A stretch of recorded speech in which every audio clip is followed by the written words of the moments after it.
श्री कृष्ण कन्हैया लाल की जय। आज आपके समक्ष श्रीमद् भगवद गीता पढ़ने के लाभ के संबंध में परम पूज्य जयदयाल जी को इनका द्वारा रचित तथा गीता प्रेस गोरखपुर द्वारा प्रकाशित पुस्तक का पाठ आपके समक्ष प्रस्तुत कर रहा हूँ। इस पुस्तक का प्रकाशन आज से करीब 50 साल पहले हुआ था। वर्तमान में यह पुस्तक गीता प्रेस में उपलब्ध है अथवा नहीं, इसकी कोई जानकारी नहीं। अतः आप सभी इसका ध्यानपूर्वक श्रवण कीजिए तथा अपने जीवन में उतारने का प्रयास कीजिए। श्री परमात्मने नमः।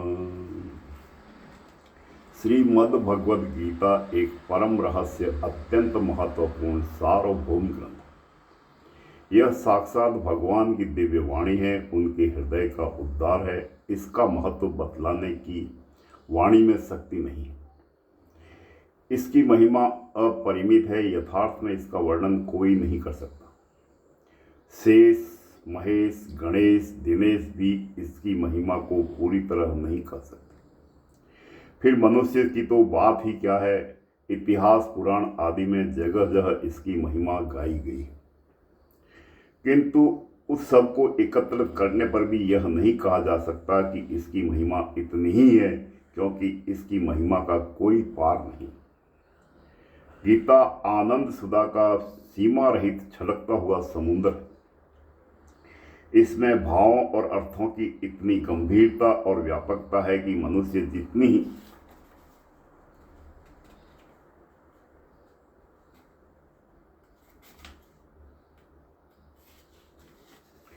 बार इसमें डुबकी लगाता है, उतनी ही बार वह नित्य नवीन आनंद को प्राप्त कर मुदित और मुक्त होता है। रत्नाकर सागर में डुबकी लगाने वाला चाहे रत्नों से वंचित रह जाए, पर इस दिव्य रसामृत समुद्र में डुबकी लगाने वाला कभी खाली हाथ नहीं निकलता। इसकी सरस और सार्थ सुधा इतनी स्वादु है कि इसके ग्रहण से नित्य नया स्वाद मिलता रहता है। रसिक शेखर श्याम सुंदर जी की इस रसीली वाणी में इतनी मोहकता और इतना स्वादु भरा हुआ है कि जिसको एक बार इस अमृत की बूंद प्राप्त हो गई, उसकी रुचि उत्तरोत्तर बढ़ती ही रहती है। गीता एक सर्वमान्य और प्रमाण स्वरूप अलौकिक ग्रंथ है। एक छोटे से आकार में इतना विशाल योग, भक्ति, ज्ञान से पूर्ण ग्रंथ संसार की प्रचलित भाषाओं में दूसरा कोई नहीं। इसमें संपूर्ण वेदों का सार संग्रह किया हुआ है। इसकी संस्कृत बहुत ही मधुर, सरल, सुंदर, सरस और रुचिकर है। इसकी भाषा बहुत ही उत्तम एवं रहस्य युक्त है। दुनिया की किसी भी भाषा में ऐसा सुबोध ग्रंथ नहीं है। मनुष्य थोड़ा अभ्यास करने से भी सहज ही इसको समझ सकता है, परंतु इसका आशय इतना गूढ़ और गंभीर है कि आजीवन निरंतर अभ्यास करते रहने पर भी उसका अंत नहीं आता। वरम प्रतिदिन नए नए भाव उत्पन्न होते रहते हैं। इससे वह सदा नवीन ही बना रहता है। गीता में सभी धर्मों का सार भरा हुआ है। संसार में जितने भी ग्रंथ हैं, उनमें गीता जैसे गूढ़ और उन्नत विचार कहीं दृष्टिगोचर नहीं होते।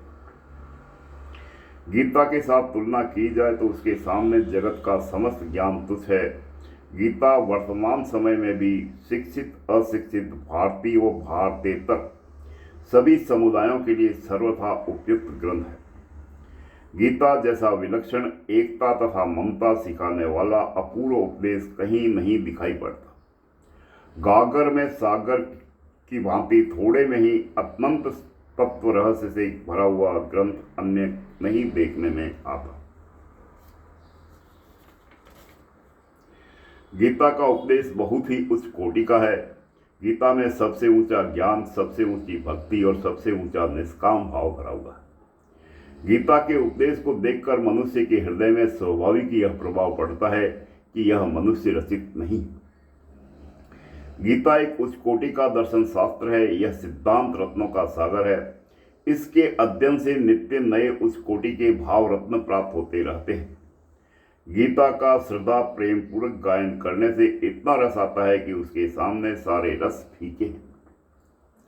गीता मनुष्य को नीचे से नीचे स्थान से उठाकर ऊंचे से ऊंचे परम पद पर आरूढ़ करने वाला एक अद्भुत प्रभावशाली ग्रंथ है। मनुष्य जब कभी किसी चिंता, संशय और शोक में मग्न हो जाता है और उसे कोई रास्ता दिखाई नहीं पड़ता, उस समय गीता के श्लोकों के अर्थ और भाव पर लक्ष्य करने से वह निश्चिंत, निस्संशय और शोक रहित होकर प्रसन्नता और शांति को प्राप्त हो जाता है। गीता में बहुत से ऐसे श्लोक हैं जिनमें से एक श्लोक या उसके एक चरण का भी यदि मनुष्य अर्थ और भाव समझकर अध्ययन करे और उसके अनुसार अपना जीवन बना ले तो उसका निश्चय ही उद्धार हो सकता है।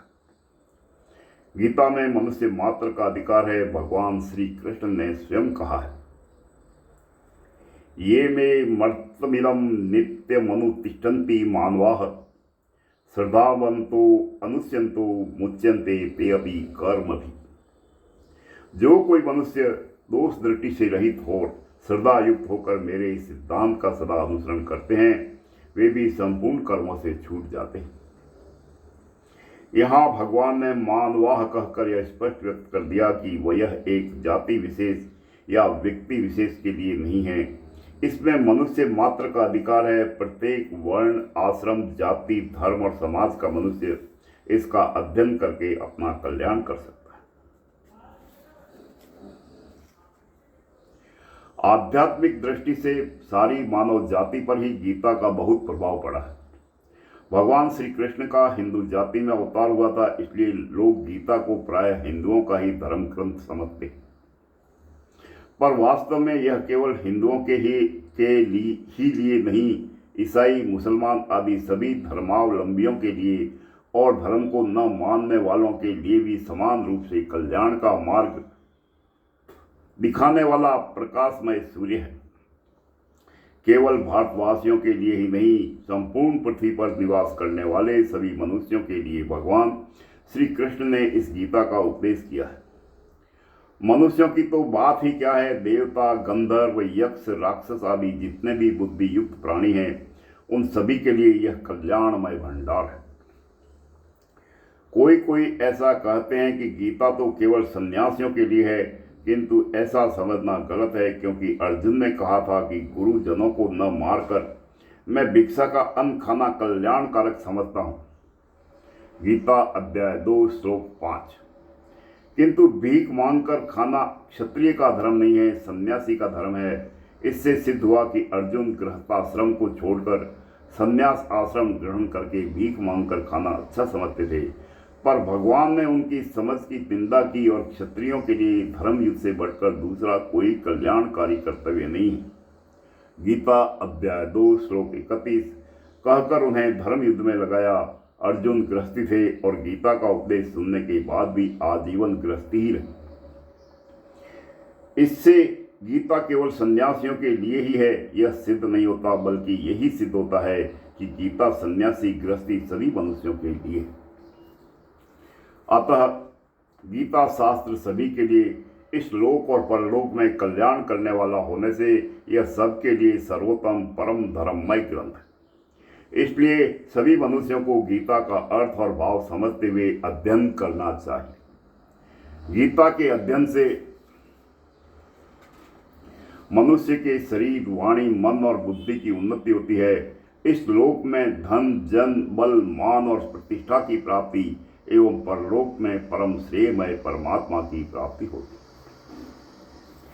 गीता के अध्ययन, अध्यापन और उसके अनुसार आचरण करने से अनेकों ऋषियों को और अर्जुन, संजय आदि गृहस्थों को उत्तम गति मिली। स्वामी श्री शंकराचार्य जी, श्री रामानुज द्विजाचार्य जी, श्री ज्ञानेश्वर जी आदि महानुभावों को सर्वमान्य लौकिक पारमार्थिक श्रेष्ठ पद की प्राप्ति हुई एवं महात्मा गांधी, लोकमान्य तिलक आदि की बड़ी प्रतिष्ठा प्राप्त हुई। अतः गीता के अध्ययन, अध्यापन और उसके अनुसार आचरण करने से मनुष्यों को इस लोक और परलोक में श्रेय की प्राप्ति होती है। कोई भी मनुष्य क्यों न हो, जिसकी ईश्वर भक्ति में और गीता शास्त्र को सुनने में रुचि है वही इसका अधिकारी है। ऐसे अधिकारी मनुष्य को गीता सुनाने वाला मनुष्य मुक्त हो जाता है, वह ईश्वर का अत्यंत प्यारा बन जाता है। भगवान ने कहा है, यह इमं परम गुह मद भक्ति भी धास्यति भक्ति मयि पराम छत्वा मोमेश्यत व संशय। गीता अध्याय 18 श्लोक 68। जो पुरुष मुझ में परम प्रेम करके इस परम रहस्य गीता शास्त्र को मेरे भक्तों में कहेगा वह मुझको ही प्राप्त होगा, इसमें कोई संदेह नहीं। न च तस्मान्य मनुष्येषु किंचन मे प्रिय कृत्यम भविता न चमे तस्मादन्यः प्रियतरो भुवि। गीता अध्याय 18 श्लोक 69। उससे बढ़कर मेरा प्रिय कार्य करने वाला मनुष्य में कोई भी नहीं है तथा पृथ्वी पर में उससे बढ़कर मेरा प्रिय दूसरा कोई भविष्य में होगा भी नहीं। अतः हम लोगों को गीता शास्त्र का अध्ययन अध्यापन श्रद्धा भक्ति पूर्वक बहुत उत्साह और तत्परता के साथ करना चाहिए। गीता के अध्ययन करने का फल और महत्व वर्णन करते हुए स्वयं भगवान श्री कृष्ण कहते हैं,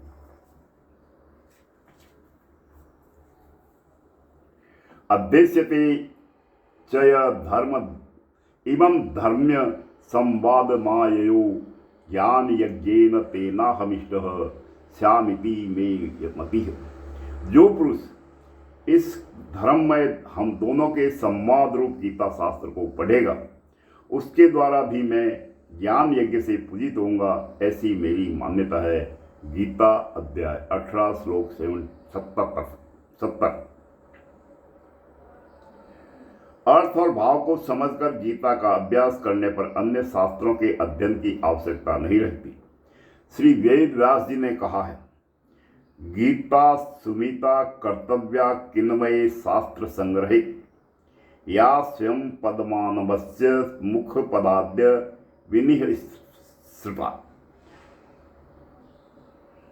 महाभारत भीष्म योग अध्याय 43 श्लोक 1। गीता का ही भलीभांति गान करना चाहिए अर्थात उसी का भलीभांति श्रवण कीर्तन पठन पाठन मनन और धारण करना चाहिए। फिर अन्य शास्त्रों के संग्रह की क्या आवश्यकता है, क्योंकि वह स्वयं पद्मनाभ भगवान के साक्षात मुख कमल से निकली हुई। यहाँ पद्मनाभ शब्द का प्रयोग करके श्री वेद व्यास जी ने यह व्यक्त किया है कि यह गीता उन्हीं भगवान के मुख कमल से निकली है जिनके नाभि कमल में ब्रह्मा जी प्रकट हुए और ब्रह्मा जी के मुख से वेद प्रकट हुए, जो संपूर्ण शास्त्रों के मूल है। अतः संसार में जितने भी शास्त्र है उन सब शास्त्रों का सार गीता है। सर्वशास्त्रमयी गीता दुनिया में जो किसी भी कर्म को मानने वाले मनुष्य है उन सभी को यह समान भाव से स्वधर्म पालन में उत्साह दिलाती है, किसी कर्म की निंदा नहीं करती। इसमें कहीं किसी संप्रदाय के प्रति पक्षपात नहीं है। गीता सारे उपनिषदों का सार है। सर्वोपनिषदो गावो दोग्वा गोपाल नंदना पाथो वत्स सुधि भोक्ता दुग्धम गीता अमृतम महत। संपूर्ण उपनिषद गौ के समान है। गोपाल नंदन श्री कृष्ण दूध दुहने वाले हैं। कुंती पुत्र अर्जुन बछड़ा है। महत्वपूर्ण गीता का उपदेश अमृत ही दूध है और उत्तम बुद्धि वाले पुरुष ही उसके पीने वाले।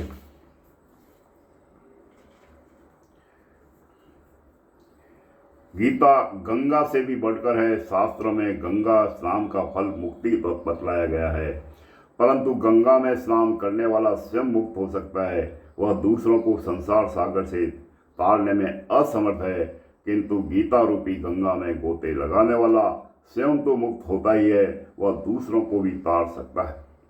गंगा तो भगवान के चरणों से उत्पन्न हुई है, किंतु गीता साक्षात भगवान के मुखारबिंद से निकली है। फिर गंगा तो जो उसमें जाकर स्नान करता है उसी की मुक्ति करती है, किंतु गीता तो घर घर में जाकर उन्हें मुक्ति का मार्ग दिखलाती है। गीता गायत्री से भी बढ़कर है। गायत्री जप करने वाला भी स्वयं ही मुक्त होता है, पर गीता का अभ्यास करने वाला तो तरन तारण बन जाता है। मुक्ति का तो वह सदा व्रत खोल देता है। गीता को स्वयं भगवान से बढ़कर कहा जाए तो भी कोई अत्युक्ति नहीं होगी, क्योंकि स्वयं भगवान ने कहा है, गीता श्रेयहम तिष्ठामि गीता में चोतमं गृहम गीता ज्ञान मुपाश्रित्व त्रिलोकाम पला में हम। वाराह पुराण में, मैं गीता के आश्रय में रहता हूँ, गीता मेरा उत्तम घर है, गीता के ज्ञान का सहारा लेकर ही मैं तीनों लोकों का पालन करता हूँ। गीता ज्ञान का सूर्य है, भक्ति रूपी मणि का भंडार है, निष्काम कर्म का अगाध सागर है। गीता में ज्ञान, भक्ति और निष्काम भाव का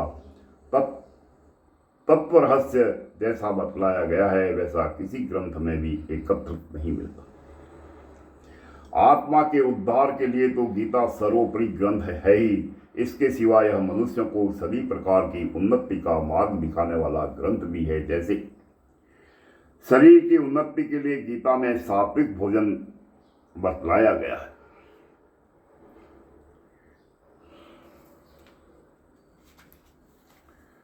आयु, बुद्धि, बल, आरोग्य, सुख और प्रीति को बढ़ाने वाले, रसयुक्त, चिकने और स्थिर रहने वाले तथा स्वभाव से ही मन को प्रिय ऐसे आहार अर्थात भोजन करने के पदार्थ सात्विक पुरुष को प्रिय होते हैं। गीता अध्याय 17 श्लोक 8। भाव यह है कि इस प्रकार के सात्विक आहार के सेवन से आयु, अंतःकरण, बल, आरोग्य, सुख और प्रीति बढ़ती है, किंतु इसके विपरीत शरीर को हानि पहुंचाने वाले राजस तामस भोजन का त्याग करने के लिए निषेध रूप से उसका वर्णन किया गया है। गीता अध्याय 17 श्लोक 9 से 10 में देखिए, उत्तम आचरणों की शिक्षा के लिए शारीरिक तप बतलाया गया है। श्रीमद्भगवद गीता अध्याय 17 श्लोक 14, देवता, ब्राह्मण, माता पिता आदि गुरुजनों और ज्ञानी जनों का पूजन, पवित्रता, सरलता, ब्रह्मचर्य और अहिंसा यह शरीर संबंधी तप कहा जाता है। वाणी को संयत और उन्नत बनाने के लिए वाणी का तप बतलाया गया है। गीता अध्याय 17 श्लोक 15, जो उद्वेग न करने वाला प्रिय और हितकारक एवं यथार्थ भाषण है तथा जो वेद शास्त्रों के पठन का एवं परमेश्वर के नाम जप का अभ्यास है, वही वाणी संबंधी तप कहा जाता है। मन को उन्नत बनाने के लिए मानसिक तप बतलाया गया है। गीता श्रीमद् भगवत गीता अध्याय 17 श्लोक 16, मन की प्रसन्नता, शांत भाव, भगवत चिंतन करने का स्वभाव, मन का निग्रह और अंतःकरण के भावों की भली भांति पवित्रता, इस प्रकार यह मन संबंधी तप कहा जाता है। इसी प्रकार बुद्धि को उन्नत बनाने के लिए सात्विक ज्ञान और सात्विक बुद्धि का वर्णन किया गया है। श्रीमद् भगवत गीता अध्याय 18 श्लोक 20, जिस ज्ञान से मनुष्य पृथक पृथक सब भूतों में एक अविनाशी परमात्मा को विभाग रहित समभाव से स्थित देखता है, उस ज्ञान को तू सात्विक ज्ञान जान। श्रीमद्भगवद गीता अध्याय 18 श्लोक 30, हे पार्थ, जो बुद्धि प्रवृत्ति मार्ग और निवृत्ति मार्ग को, कर्तव्य और अकर्तव्य को, भय और अभय को तथा बंधन और मोक्ष को यथार्थ जानती है, वही बुद्धि सात्विक है। इसके विपरीत राजस तामस ज्ञान का अध्याय 18 श्लोक 21-22 में और राजसी तामसी बुद्धि का अध्याय 18 श्लोक 31-32 में त्याग करने के उद्देश्य से वर्णन किया गया है। दुर्गण, दुराचार, दुर्व्यसन मनुष्य की उन्नति में महान हानिकर है, अतः उनको आसुरी संपदा बतलाकर उनका सर्वथा त्याग करने के लिए कहा गया है।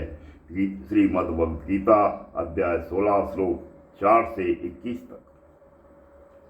इसके सिवा उन 26 गुणों और आचरणों को जो मनुष्य की उन्नति में मूल कारण है, सर्वथा उपादेय और मुक्ति के साधन बतलाकर उनका देवी संपदा के नाम से वर्णन किया गया।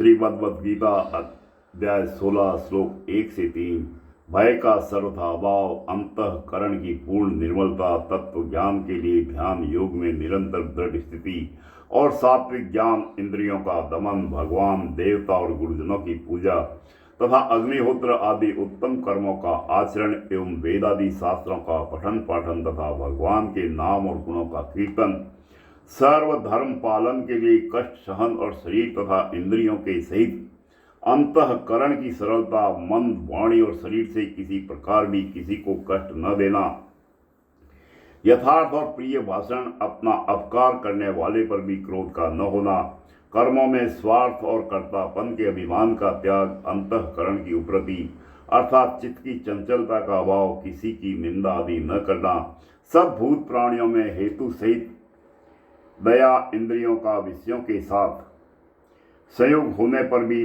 मन में आसक्ति का न होना, कोमलता, लोक और शास्त्र से विरुद्ध आचरण में लज्जा और व्यर्थ चेष्टाओं का अभाव, तेज, धर्म, धैर्य, सोचाचार, सदाचार एवं किसी में भी शत्रु भाव का न होना और अपने में पुण्यता के अभिमान का भाव, ये सब अर्जुन देवी संपदा को लेकर उत्पन्न हुए पुरुष के लक्षण है। न्याय प्राप्त होने पर गीता युद्ध करने की ही आज्ञा देती है, किंतु राग द्वेष से रहित होकर समभाव से भगवान अर्जुन से कहते हैं, सुख दुखे ममे कृत्वा लाभा लाभो जया जयो ततो युद्धाय युजस्व स्नेवे पाप बमा पश्यति। गीता अध्याय 2 श्लोक 38। जय पराजय, लाभ हानि और सुख दुखों को समान समझकर उसके बाद युद्ध के लिए तैयार हो जा। इस प्रकार युद्ध करने से तू पाप को नहीं प्राप्त होगा। इसमें कैसी अद्भुत अलौकिक वीरता, धीरता, वीरता, गंभीरता और कुशलता का रहस्य भरा हुआ। फल आसक्ति, अहर्ता, ममता रहित होकर संसार के हित के उद्देश्य से कर्तव्य कर्म करना गीता का उपदेश है। गीता में बताए हुए ज्ञान योग, भक्ति योग, कर्म योग सब साधनों का प्रधान उद्देश्य यह है कि सबका परम हित हो। इस उद्देश्य से स्वार्थ और अभिमान से रहित होकर संपूर्ण प्राणियों के साथ त्याग, समता और उदारता पूर्वक प्रेम और विनय युक्त व्यवहार करना चाहिए। उच्च कोटि के साधक की भी समता कसौटी है। देखिए गीता अध्याय 2 श्लोक 15, 38, 48 एवं सिद्ध पुरुष की भी कसौटी समता है। देखिए गीता अध्याय 5 श्लोक 18, 19, अध्याय 6 श्लोक 8, 9, 12, 18, 19, अध्याय 14 श्लोक 24, 25। अतः संपूर्ण क्रियाओं में, पदार्थों, भावों एवं प्राणियों में समभाव रखना यह गीता का प्रधान उद्देश्य है। गीता में सभी बातें युक्ति युक्त है। गीता का सिद्धांत है कि न अधिक सोएं, न अधिक जागें, न अधिक खाएं और न लक्षण ही करें, अर्थात सब कार्य युक्ति युक्त करें, क्योंकि उचित भोजन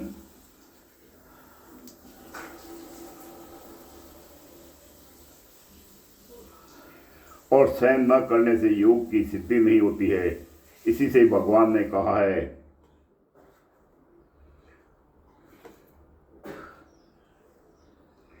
दुखी का नाश करने वाला योग तो यथार्थ आहार विहार करने वाले का, कर्मों में यथा योग्य चेष्टा करने वाले का और यथा योग सोने तथा जागने वाले का ही सिद्ध होता है।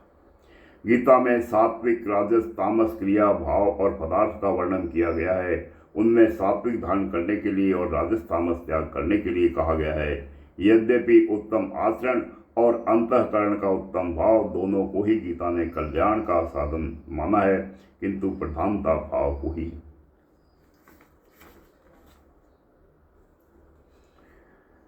इस तरह अनेक प्रकार के उत्तम उत्तम रहस्य युक्त महत्वपूर्ण भाव गीता में है।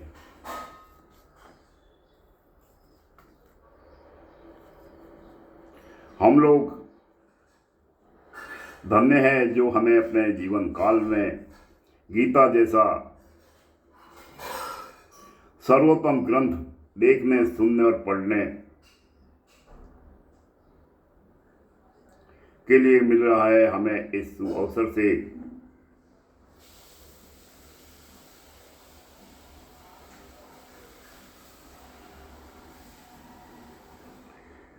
का लाभ उठाना चाहिए। गीता का तत्परता के साथ प्रेम पूर्वक अध्ययन करना चाहिए। गीता का अध्ययन करने वाले को चाहिए कि वह उसे बार बार पढ़े, हृदयम करे और मन में धारण करे एवं उसके प्रत्येक शब्द का इस प्रकार मनन करे कि वह उसके अंतःकरण में प्रवेश कर जाए। भगवान के शरण होकर इस प्रकार अध्ययन करने से भगवत कृपा से गीता का तत्व रहस्य सहज ही समझ में आ सकता है। फिर उसके विचार और गुण तथा कर्म स्वयं गीता के अनुसार ही होने लगते हैं। गीता के अनुसार आचरण हो जाने से मनुष्य के गुण आत्मबल, बुद्धि, तेज, ज्ञान, आयु और कीर्ति की वृद्धि होती है तथा यह परम स्वरूप परमात्मा को प्राप्त हो जाता है। बोल श्री कृष्ण कन्हैया लाल की। उपरोक्त गीता पढ़ने के लाभ का संक्षिप्त में विवरण आपके सामने प्रस्तुत किया है। आगामी 1 दिसंबर गीता जयंती के उपलक्ष्य में आप इसका श्रवण करें तथा अपनी रुचि गीता श्रीमद्भगवद गीता के पाठ के प्रति लगाएं। इसी से आपका तथा आपके परिवार तथा संसार का कल्याण होगा। बोल जय श्री कृष्ण, जय श्री कृष्ण। श्री कृष्ण वंदे जगत गुरु, श्री कृष्ण वंदे जगत गुरु।